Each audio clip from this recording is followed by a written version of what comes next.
So present మనకి రామ్ చరణ్ కోసం అయితే చాలామంది ఆయన నెక్స్ట్ లుక్స్ ఎలా ఉండబోతున్నాయి ఏంటనేది వెయిట్ చేస్తున్న క్రమంలో ఆయన మాత్రం గాంధీ తాత చెట్టు అనే సినిమాకి సంబంధించి వాళ్ళ టీంతో కలిసినప్పుడు ఆయన అందులో దిగిన ఫోటో ఆ టీం అంతా కూడా అందరికీ బ్లర్ అయిపోయింది. జస్ట్ ఓన్లీ రామ్ చరణ్ కనిపిస్తున్నారు. ప్రజెంట్ ఆ టీంకి సంబంధించి ఎవరెవరైతే యాక్ట్ చేశారో వాళ్ళ గురించి సుకుమార్ కూతురు కూడా యాక్ట్ చేసింది. సో ఆ సినిమా గురించి మీరేమంటారు? బేసిక్గా ఇప్పుడు రామ్ చరణ్ గారు చేస్తున్న మూవీ మైత్రి మూవీ మేకర్స్తో, అలాగే బుచ్చిబాబు గారితో చేస్తున్నారు. అదే లైనప్ నెక్స్ట్ సుకుమార్ గారితో కూడా చేస్తున్నారు. సో అది ఎందుకంటే ఇంకొక 3 సంవత్సరాల దాకా నాకు తెలిసి ఆ మైత్రి మూవీ మేకర్స్ దగ్గరే లాక్ అయిపోయి ఉంటారు ఆయన. సో ఇంకా వాళ్ళు చేసే చిన్న చిన్న సినిమాలు ఏమున్నా కూడా వాటి ప్రమోషన్ తాలూకు అన్నీ కూడా రామ్ చరణ్ గారితో చేయించుకుంటారు. ఇప్పుడు ఎందుకంటే ఆయన చేస్తే ఆయన రీచ్ గ్లోబల్ వైడ్ ఉంది. అటు ఇన్స్టాలో పెట్టినా కానీ, ట్విట్టర్లో పెట్టినా కానీ, ఎక్కడ పెట్టినా ఆయన రీచ్ అనేది చాలా, ఆ చిన్న సినిమా అయినా ఆయన వల్ల బతుకుద్ది అని ఒక హోప్ ఉంటుంది అనమాట.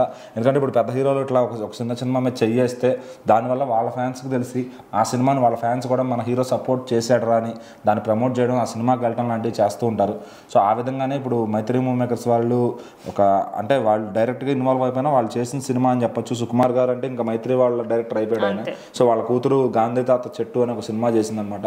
లైక్ మన బలగం ఎట్లా ఉంటుందో ఒక ఊరు బ్యాక్ డ్రాప్లో ఇది కూడా ఒక సినిమా చేశారు. ఇప్పుడు ఒక ఊర్లో ఒక చెట్లు డిఫారెస్టేషన్ కి సంబంధించి ఫ్యాక్టరీలు పడటం మీద ఆ కాన్సెప్ట్ మీద ఒక మంచి సినిమా చేశారు.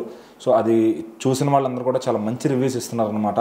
సో దానికి రామ్ చరణ్ గారు కూడా వచ్చి వాళ్ళని విష్ చేసి సినిమా చాలా బాగుంది అని చెప్పి అప్రిషియేట్ చేసి ఆ హీరోయిన్, ఆ పాపను ఎవరైతే ఉన్నారో అట్లాగే టీం అందరితో కూడా ఆ సినిమా డైరెక్టర్ గారితో అందరితో కూర్చుని మాట్లాడి వాళ్ళకి ఏదో గిఫ్ట్ కూడా ఇచ్చారనమాట. సో వాళ్ళు కూడా థ్యాంక్స్ చెప్పారు, థ్యాంక్ యూ రామ్ చరణ్ అట్లా. అందులో మళ్ళీ ఇప్పుడు కొత్త ఏంటంటే ఇదివరకు రామ్ చరణ్ గారు, ఉపాసన గారు పంపించేవాళ్ళు. ఇప్పుడు 3వ పేరు కూడా యాడ్ అయింది, క్లింకారా అని చెప్పి. ఆమె అంటే 3 పేరు మీద ఎవరికి గిఫ్ట్ ఇచ్చినా అట్లా ఇస్తున్నారనమాట.